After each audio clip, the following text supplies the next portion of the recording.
What is up everyone? Welcome back to my channel. I hope you guys are doing well today. Today's video is once again all about my home building project, which I announced to you guys a couple of weeks ago now, and honestly I'm still in shock that I finally get to tell you guys all about it. I'm honestly just so excited and so grateful to be building my dream home. I'm beyond grateful. In the first video where I announced that we acquired the plot of land and we're going to be building our own home, I got a lot of questions from you guys about what the house will look like and all that kind of stuff. So today we're going to be diving all into that. In this video, I'm going to be going through the house design, like the floor plan. I'm going to be going through my Pinterest mood boards to basically show you guys like what kind of vibe we're going to go for the interior. And I'm really excited because in this video, I get to show you guys the virtual house tour. Like we'll actually be able to walk through the house on a 3D model. So if you guys are excited for that and enjoy this video, make sure you smash that huge thumbs up down below and be sure to subscribe to come and join me on this journey. But I guess without further ado, let's get straight into the video. Okay, so the very first thing I'm going to be talking about in this video is actually the interior sort of like decor and the vibe that we want for this house. I would say my perfect interior is modern with like a traditional twist. Just so you know, the interior design style called Japandi will be coming up a lot in this video.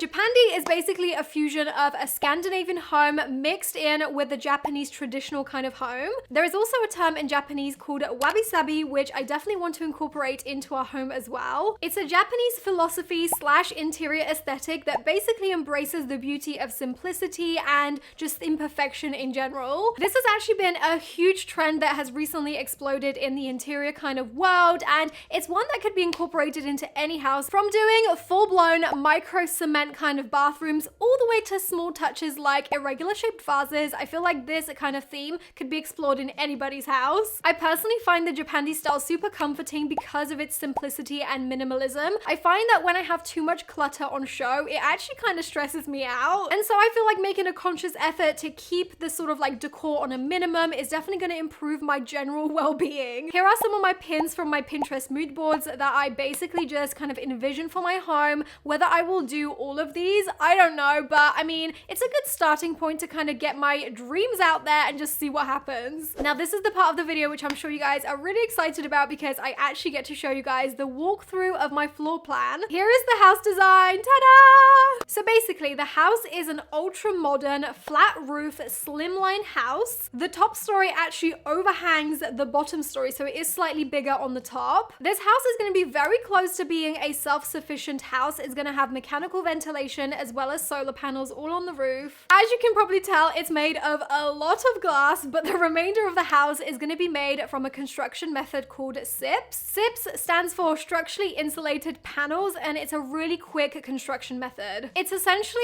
a sheet of insulation sandwiched in between two layers of OSB wood. My fiance Matt has spent so long trying to research what was the best sort of building method that would suit this house and suit us. We could have gone for like a timber frame or just traditional brick, but in the end we decided on SIPs because it was just so quick to put up. The SIPs panels basically get manufactured off of site and then they get brought onto site and pretty much built like Legos. This virtual model you're seeing now has basically been done by the company that is going to be building our house out of these SIPs. And I think it's really awesome because I actually get to walk through the house, kind of get a vibe of what it will feel like, and of course I get to show you guys what it's all about. So this 3D virtual model doesn't have any furniture or anything like that inside, but I do have another model which I can show you guys afterwards to kind of give you a vibe of what it will feel like with furniture. The house essentially has 3 separate wings. It's broken up to 3 sort of areas, 2 shorter wings and the 1 really long wing. So as you enter the house through the front door, you enter into a triangular hallway, which I know is kind of unconventional, but it was the only way to cohesively attach all the wings together. On the back wall, you have to imagine a staircase, which isn't in the current model, but there will be a staircase going from the left to the right. The hallway has a mezzanine balcony, so when you stand at the top, you'll be able to look down and see half of the hallway. There is also a massive skylight right at the top, so you can get extra light, and that was really important to me because our old house was kind of dingy and I just really didn't want that for this house. I wanted all the light. So firstly, let's go into the short wing number 1. In this part of the house, we have a little downstairs toilet, which as you can see, there's nothing inside, but you just have to imagine there's a toilet and sink. The next room along is what we call the plant room, and no, not house plants. It's more like a utility room for all the things we need to basically run the house. We will have our mechanical ventilation unit in there. We'll have our air source heat pump as well as inverters for all the solar panels. By the way, all the the sort of like white gaps in the building are supposed to either be doors or floor to ceiling windows, just in case you guys were wondering. Now, as we head back into the main hallway, on the left, right before you come out of this wing, we also have another room which will be my sort of like office. It's a fairly sized room. I think it's going to be a lot bigger than my previous office, and it's got a massive floor to ceiling window that's there. I'm planning on putting my desk right in front of it. I think it will be really nice to kind of look out onto the front of the house. Now, as you exit my office to the left, you are then entering the triangular sort of hallway once again. If you look to the right wall, that's where the staircase will be. However, underneath the staircase, there is one more door, and that's basically where our utility room will be. In there, we'll just have things like our washing machine, dryer, a place to like put the vacuum and things like that. Also, in case you guys are wondering what staircase we're gonna go for, it's probably gonna be something quite like steel based, maybe like a black steel kind of frame with wooden steps. I'm actually super happy that me and Matt have pretty much the exact same taste. We literally haven't argued on any of the design choices yet. When it comes to the staircase, it took us a while to sort of figure out what kind of staircase would work best in a triangular room. Like, it is kind of unusual to have a triangular hallway. Originally, the plans were to have a spiral staircase right in the middle of the hallway,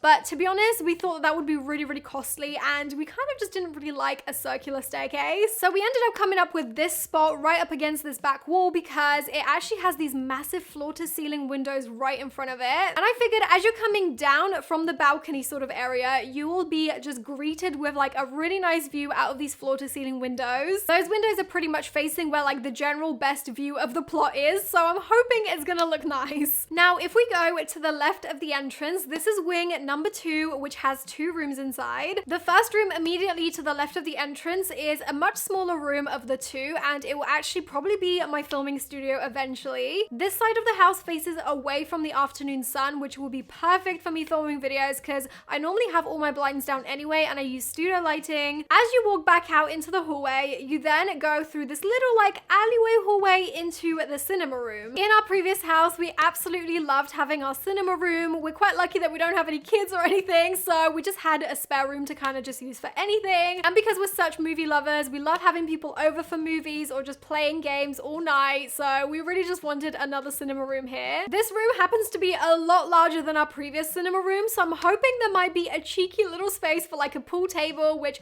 honestly has been my dream forever. It's like the ultimate games room goals. Also, when you stand in this area of the cinema room right next to the large sliding doors, you get a pretty cool view of the rest of the house, I think. Now, as we come back out into the hallway, before we enter the main wing, as we call it, you actually have another little room to the side. This room is right next to the utility room, but it has a separate entrance because this is basically like our walk-in closet. In the hallway, I really didn't want my coats and shoes just like out on show or on hangers, so I felt like this room was just really beneficial for us. It can basically be a storage room slash cloak room. I feel like we definitely need a room like that. Now, moving into wing number 3, I'm so excited for this. This is essentially the heart of the house. It's an open plan kitchen, dining room, and lounge that spans 20 meters, which is quite a big space. I'm hoping to use design features such as like dividing wood slats and things like this just to kind of break the space up a little bit without taking away from the openness. I do realize that a space that large and that long could feel a little bit like uncozy, so I'm definitely going to take all the steps I can to make it feel as cozy as possible. So as you enter the room, immediately to the right is basically like a little nook where we're planning on putting the dining table. I've really always wanted a large dining table that could basically house like 10 people because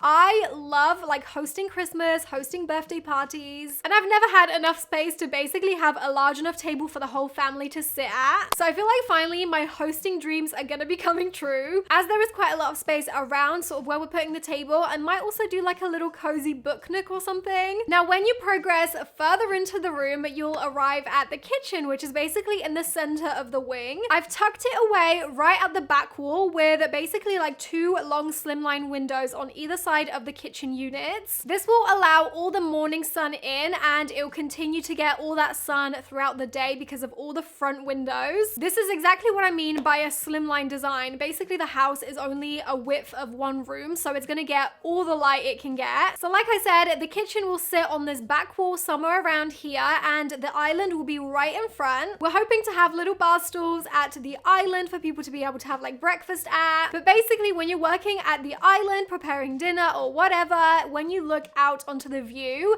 you'll have a perfectly symmetrical, long, like sliding door. Symmetry is something that's super important to me. It just really irks me when something's not symmetrical. So this was super important, and I feel like honestly, if I designed it wonky, I would have never got over it. Now, right at the end of the wing, we have our lounge. Now, originally we did plan on having a sunken in lounge, which would have been a dream. Like, can you imagine this? Like right at the end, that would have been amazing. However, because of our foundation design, we have these great big concrete pads in the ground, and it was kind of like in the way of where we would need to dig. It could have been done, but it would have been costly and just really complicated, so we gave up on that idea, sadly. All right, so now if we make our way back into the triangular hallway, we can go up the stairs, or imagine we're going up the stairs, seeing as there isn't a staircase there. Once you're at the top of the balcony, this is basically what you'll see looking down. So if we go left into the wing number 2, which has the cinema room right below, this is essentially our main bedroom. As you walk in through a short hallway, you'll have 2 rooms on either side. On the left, we have our ensuite, which as you walk in, it will have kind of like built-in storage on either side.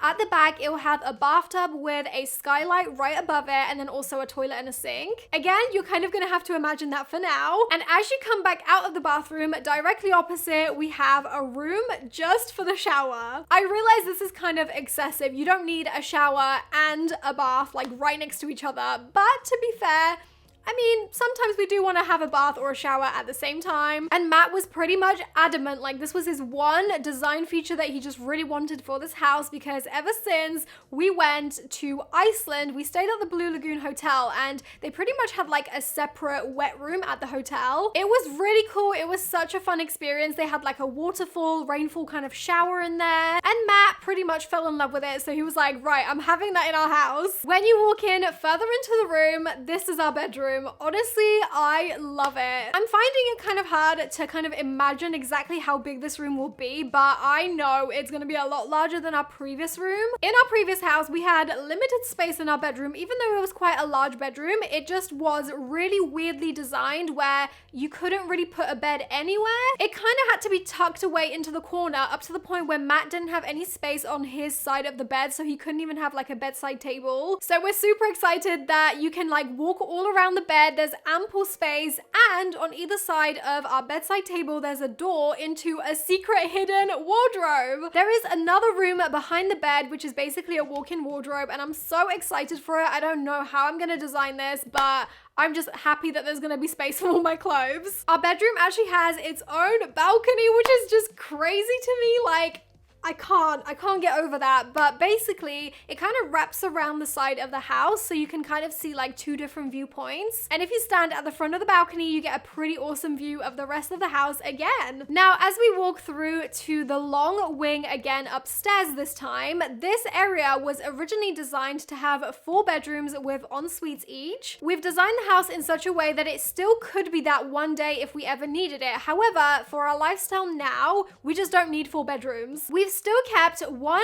guest bedroom to the left as you kind of enter, which has its own ensuite as well as like a little wardrobe area if they want it. We've not decided yet whether this will be like a walk-in wardrobe or whether it will just be like an extra living space. But as you come out of that guest bedroom, we then enter the annex. This is essentially its own like apartment. There's a kitchen, there's its own lounge, it's all open plan, and then the bedroom and the ensuite slash wardrobe sort of space is right at the end of the wing, which is pretty much above the living room. We really thought that this would be a great way to be able to have family over for longer periods of time, such as my parents or Matt's parents. And for us personally, it's definitely a much better use of space than having like 4 bedrooms that are just gonna sit all empty. The bedroom of the annex also has its own little balcony, which I think is so cool. So that is basically the whole virtual empty house tour, if you will. I mean, it's kind of that. It's so empty that it doesn't even have a staircase or the windows in that design. All jokes aside though, I hope you guys got a better idea of like the design of the house, the reasoning behind things, and I just really had so much fun walking through it with you guys. I hope you guys enjoyed this video and are excited about what's to come. My next video in this series will basically be my tiny home tour, which is where we're currently living in now whilst we're building the house. If you guys are excited for that, definitely smash that huge thumbs up down below and be sure to subscribe if you haven't already. But that is all from me. Thank you guys so much for being here and watching this video. I'm honestly so so excited to share this whole journey with you guys.